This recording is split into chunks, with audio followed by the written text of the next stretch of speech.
The propaganda that's going on in this war is insane. I'll say something. I'll say one thing. Like, at least with the US, with NATO countries, there's a little bit of integrity, right? At least, even though it's manipulation, an untrained eye won't see it. It's not obvious, right? Because I've been working in media, Jesus, for 17 years. It's like, to me, it's like, this is ridiculous. Are you guys serious? This is so manipulative. It's like brainwashing, but there's integrity because at the very least, they show you the sources. They let you, give you the opportunity to go and check and verify yourself. And that's where, at the very least, there is integrity, right? But when it comes to Russia, it's just straight up lies. It's just straight up. They don't even try. They're just like, this is what is happening, and if you dare question it, you're going to jail. Like the producer that went on Russian state television with a sign and literally was going to risk her life, but they only gave her a fine, which is kind of crazy because, like, I wonder why they only gave her a fine, because they're putting people in jail for protesting for like 20 years or something ridiculous. They're putting children in jail. So it's interesting to me that a reporter that is this, exposing this war only gets a fine. And I know it's a few $100s, but a few $100s in Russia today is not what it was 4 weeks ago. So that's a lot of money probably for her. But let's not focus too much on Russia, because I don't really have anything to say other than it's just straight up lies, straight up manipulation.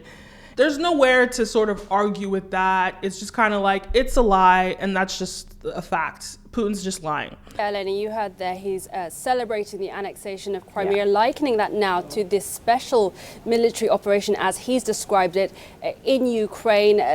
As he said, trying to rid the Donbass region of what he's described as Nazism, fascism, of genocide. Now, of course, this is completely false. This has been proven, this has been verified not only by CNN and other outlets, but also by NATO and other human rights organizations. But let's talk about the West, the manipulation in the West. I want to talk about the propaganda in the West and the manipulation, because at least, like, it's an interesting thing to look at. It's an interesting video. With Russia, it's just like, you're straight up lying. That's it. But with the West, it's like, this is a little bit juicy, because this is manipulation, and you really have to read between the lines for you to understand what is really happening. So that's what I'm going to help you do, guys. I'm going to help you read between the lines, right? When it comes to the West, it's the devil is in the details. You really just have to read between the lines, question everything, and ask yourself, why are they saying this, and what do they stand to gain from saying this, right? Why is this reporter saying, first of all, who is saying it? Why are they saying this? And what do they stand to gain from saying all of this? That's the main questions that you should be asking yourself every time that you're watching the news, because the misinformation is happening in the West too. And let me explain this, right? There's this narrative going on right now that Russia is losing this war. Very interesting narrative that Russia is losing the war. The morale is low amongst the Russian troops. They're abandoning, their tankers. 7,000 of them are dead. There's this interesting narrative. But let's read between the lines, because it's very clear that Putin is not giving up until he gets what he wants. So this idea that they're losing the war doesn't make any sense, because ultimately, as long as Putin is able to continue to fund this war, which he is, he might not be able to fund it for 10 years, but he can fund it until he wins, right? So, and in his eyes, he hasn't won until he's taken over Ukraine. So as long as Putin can continue to fund this war, he hasn't lost. He's not going to lose. So all these metrics that they're using, it's just propaganda to make the whole world believe that Russia is losing, and also to infect the Russian people and to make them turn against their president. It's great. It's like I say this time and time again, propaganda is an invisible warfare weapon, and the US dominates that globally. The US perspective dominates the world's perspective. And because of this, the US is winning this war with this weapon. So the question is, are you going to allow this weapon manipulate you and make you believe it? And this is a question for Russian people too. If they can see this, because I don't think they have access to be able to watch this. But ask yourselves, this propaganda that the US is spewing, it's a warfare tactic. Let's like talk about this narrative that Russia is losing. And I want to give some examples that I found quite interesting. And I'm going to take specific things that some reporters said on the news and see how they twisted that information to position it as though Russia is losing this war. So the first one is this clip of this reporter.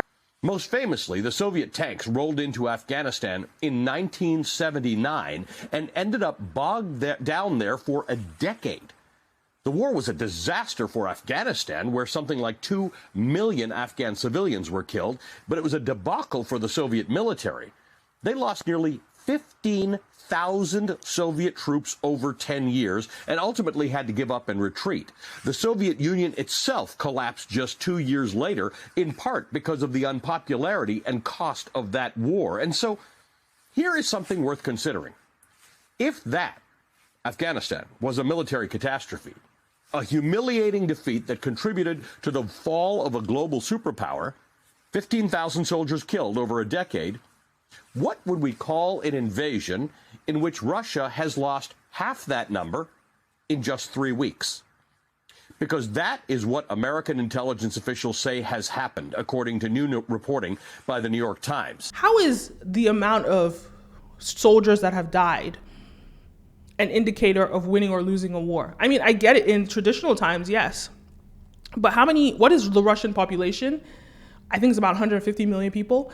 Let's say half of them could fight this war if Putin makes them, because this is an authoritarian government, right? So I don't think, and Putin is said to have, I can't remember how many troops, but he's got a lot of troops. 7,000 troops is not that many troops compared to his military and compared to the Russian people that he can force to go and fight this war. I guess technically because the media is making it seem as though all of Russia is against Putin in this war. I do not believe that all of Russia is against him. I mean, did you see the rally that he just held today and all those people that came out to support him? So you can't tell me that all those people there are not in support of this war. What are they doing there? Even though CNN did say that some of the Russian officials were forced to go to the rally. Now we are hearing reports that members of staff from the Kremlin, other state officials were actually pressured to attend this rally. They were bussed in. CNN hasn't been able to independently verify these reports. Published reports say the spectators were paid $5 to attend. Video showed lots of people leaving the rally early after getting their tickets punched to prove they had showed up. What's your source? And to me, it's like anything they can find to throw darts, anything they can find to weaken the Russian position, they will use it. And for me, here's why I don't stand with this. As much as I do not support Russia and I don't take sides, I also don't like being manipulated. Just tell me the truth. At least when I watch Sky News, I get the truth. I get the truth. I don't get some sort of version of some manipulation. I get the truth, and at the very least, they're going to give me their opinion. They're not just going to throw these little darts, invisible darts that you can't see, and try and brainwash me into believing whatever it is, right? And at least, like, when it comes to the British media, they're very subtle with when they throw shade, right? Like, for example, they call President Putin Mr. Putin instead of President. Those subtle little things still shows that they're a little bit biased. But that's how they throw darts. They're just going to give you the information as it is. But when it comes to the US, it's all about manipulation and trying to shape your perspective. And I'm like, guys, I don't like being manipulated. I'm not on the side of Russia. And now you're making it difficult for me to support NATO when all you're doing is trying to manipulate me into doing so. So I do not believe 7,000 troops is an indicator that they've lost this war, when Putin can just force the Russian people to go and fight the war for him, So that's one thing. And how would he force them? I mean, he'd say, look, you're going to fight this war. If you pull out, I'm going to kill your family. This is Putin. I'm just telling you, because some people are like, wait, he can't force people to do that. He can't force people to do whatever. And yes, he can. He can be like, I'm going to kill your family. If you don't fight this war, this is your daughter, this is your wife, this is your mother, I will shoot them. I would not put it past him. So yes, he can get more troops, right? So 7,000 troops lost is not an indicator of a lost war. I think there's so much more that goes into it. So, I think you'd have to sit down with an expert, a military expert, to explain to us the specifics of why Putin is losing this war, not, oh, morale is low. And I know that low morale is not a good thing for troops, but who is saying that the morale is low? This is important timing for Russia. We have heard reports from NATO and other Western officials that morale within the Russian military and even support from within Russia is waning. Today, a British military intelligence assessment echoed what American defense officials have been saying, that the Russian invasion of Ukraine has largely stalled on all fronts. Whenever they cite their sources, it's always NATO, the US, and Western officials. That's the opposition. What does the opposition know? Like, they're always citing the source as the opposition. Obviously, the opposition's perspective is biased. Give me a neutral, entity that has looked into this and now says, oh, well, morale is low. But don't tell me the opposition is saying morale is low. That's like playing soccer and your opponents are like, yo, their morale is low.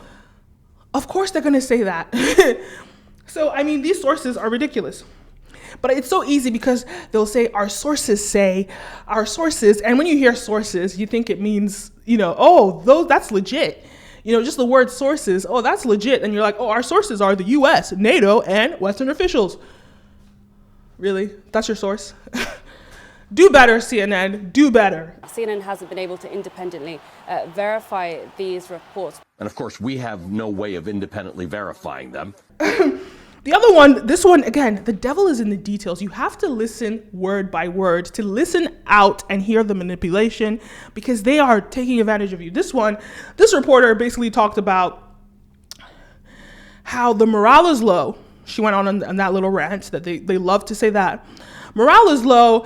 And then she goes that a lot of the Russian troops didn't even know that they were heading into war with Ukraine. That morale is certainly waning amongst Russian troops. We have, in our own investigations in CNN, revealed that several Russian troops weren't even aware that they were heading into Ukraine and truly believed that they were taking part in military exercises. Then notice how she very conveniently, as she said that sentence, she very conveniently then mentioned that troops were abandoning their tankers.